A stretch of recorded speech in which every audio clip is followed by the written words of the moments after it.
We didn't need a movement specifically for women to then be propagandized and used to destroy women. All right, that doesn't make much sense, does it?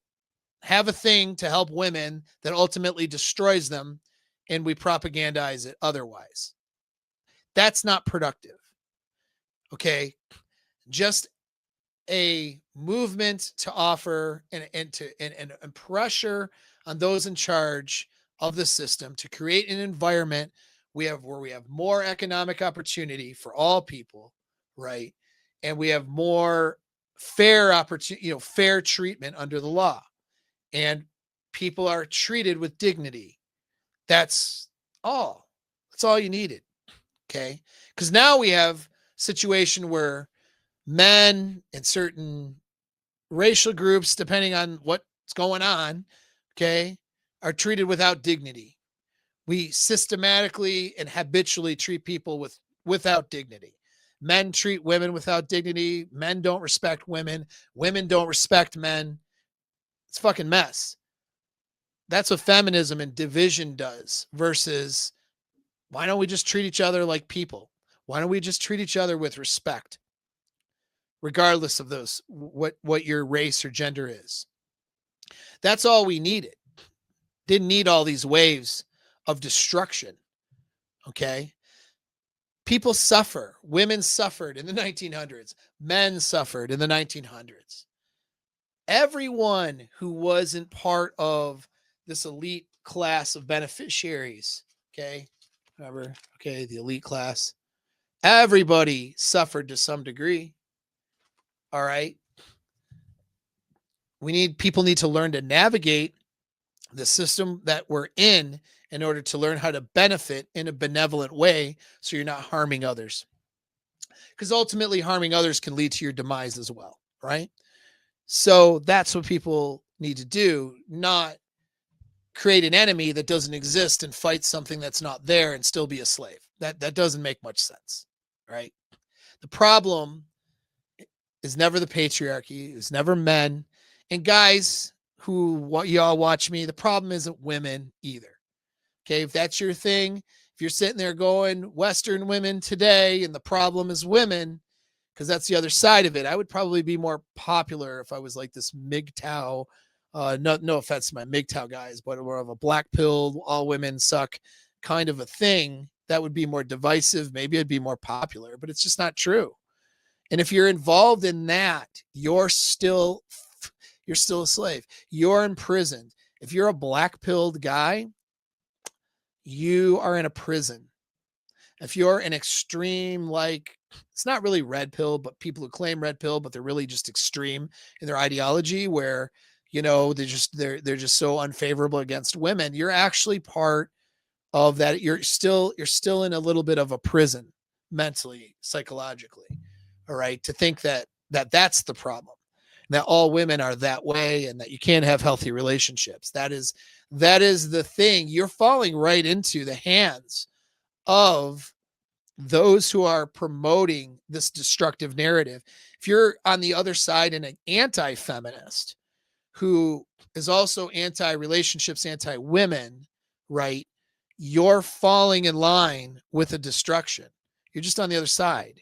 You're still participating, not just in the destruction, but your own demise. You're still enslaved by this ideology. You see what I'm saying? You're not free. The problem has always been when those in charge of a system can propagandize people into compliance rather than serve them. That's always been the thing.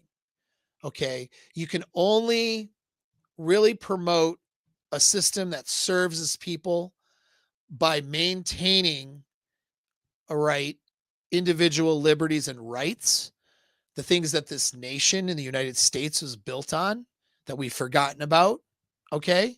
Those principles that we built this nation on, and that system of government that's designed to protect the rights of the individual, that is how you can best ensure that we check and balance the people who are in charge so we don't create a system of slavery through propaganda. In the United States, we like to criticize Russia and China for this. And they are more extreme than we are, but we are catching up. We're catching up to China, to Russia with our propaganda machine and keeping people ignorant, dumb, and enslaved. And that's what will lead to our collapse as a nation if we don't fight against that and fix that. We're still better in the US than most places. And I stand behind that, but that is maybe rapidly going away. I don't know where we'll be in 20 years. And that's a real concern. Okay. So feminism was not about women versus men. It was always about controlling everybody. All right. And keeping people fighting. All right. It told women that men are your enemy. And then men learned by the divisive nature of that ideology that women are the problem when everybody's the fucking problem. Actually, nobody is innocent here. Okay. While we fight each other and people continue to be stupid and not listen to smart people and not see through the ideological traps, not if, unplug from the social conditioning. All right. Everybody's marching, everybody's part of the same machine, regardless of whether you're left or right, feminist, anti-feminist, supporting of, LGBTQ or not supporting, whatever, race, doesn't matter. You're all part of the same shit that keeps you enslaved, right? So, and meanwhile, the system continues to recruit more workers, tax more labor, offer less and expect more, dissolve families, creating loneliness, unstable people, mentally, emotionally unstable, weak men, right? Weak men and emotionally unstable and insufferable women, all for the means of you consuming more, buying more shit you don't need, becoming more reliant on the government, and building nothing that will last other than a means for you to escape through technology, which is where AI and creating another world for you to live in your head instead of exist in the objective world. Okay. That's the only thing we're creating is more ways of escaping, more drugs, more fantasy, more bullshit. Feminism didn't liberate women. It liberated the system we live in now from family. It liberated us from unity. It liberated us from men and women getting along. It liberated us from stability. And it liberated you from having a good relationship with a loved one. It eliminated you, or liberated you rather, from love. Because stable families, they don't need big government. They don't need to spend money on Amazon carts and Walmart and everything else. By the way, two stores I very support. I support Amazon and Walmart, but I don't buy frivolous shit every day over there. Okay. Unstable people do. All right. Unstable families, they get to check out from that system. They don't create as much taxes. They're not spending as much money. Secure women don't need to enter, to be constantly brainwashed. Grounded men don't need to be shamed into doing whatever the behavior is. It'll make them a good boy. You see what I mean? But broken people, lonely people, emotionally and psychologically unstable people, isolated people, scrolling. I don't know where my phone is. This is gonna, oh, here we go. Scrolling on their device. I don't know. That's good for effect, right? Isolated people scrolling on their devices, right? Medicating themselves, emptiness, distraction, drugs, alcohol, escaping into social media, internet, video games, bullshit, escaping the sexual marketplace, living inside your digital fantasies. You all are the perfect consumers. and the perfect fucking slaves, the perfect subjects.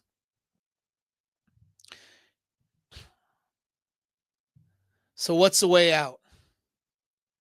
Log off. That's the way out. Log off. Have real relationships. Have real communication with people. I mean, granted, my community is still logged on to something, but you're actually talking to real people there, not avatars on the internet. Okay. It's a closer relationship. Even on a coaching call, we get on a Zoom call and we talk to each other like human beings, right? Log off, go for a walk, spend some time in nature, work out, exercise, have a community, meet real people. Okay. Raise children if you want to raise your children. That's the way out. Create an environment around yourself that is an oasis from the dystopian digital nightmare that everybody else lives in. And stop fucking fighting people who are slaves just like you. Reject feminism, reject some extremist manosphere bullshit, reject anti-resentment of any of racial groups, whether it's Jews or Muslims or blacks or whites or whatever. Okay, reject all that crap because you're just part of the system. Okay, being mentally enslaved. Reject the narratives that turn men and women into enemies and competitors versus members of the same team. Stop being a pawn in somebody else's propaganda. Okay, grab your fucking balls and stop being weak and unplug from this shit. Choose partnerships, with business partners. Choose relationships that are real relationships. Okay, choose creating things and creating a life for yourself over consuming endlessly things you don't need and bullshit just to escape your miserable lives. Choose sovereignty over ideology that's designed to keep you trapped. Build the life that you want. Okay? Build a life with your own values, your own relationships, your own purpose. All right? You want a revolution? Do it with your own life and yourself. Be your own revolution. Create your own oasis. And that's not an anti-woman thing or an anti-man thing. It's a revolution based on not being manipulated, anti-propaganda, and ultimately anti-slavery, whether economic, digital, psychological, or emotional slavery. Be anti that. Be sovereign. Be fucking plugged in. Be awake and build a life for yourself that means something, because the only true rebellion, you want to rebel from a system that you don't like, the only true rebellion is to live your life on your terms, not on the socially conditioned terms that are not meant to serve you. All right. Thanks for sticking around. Take care.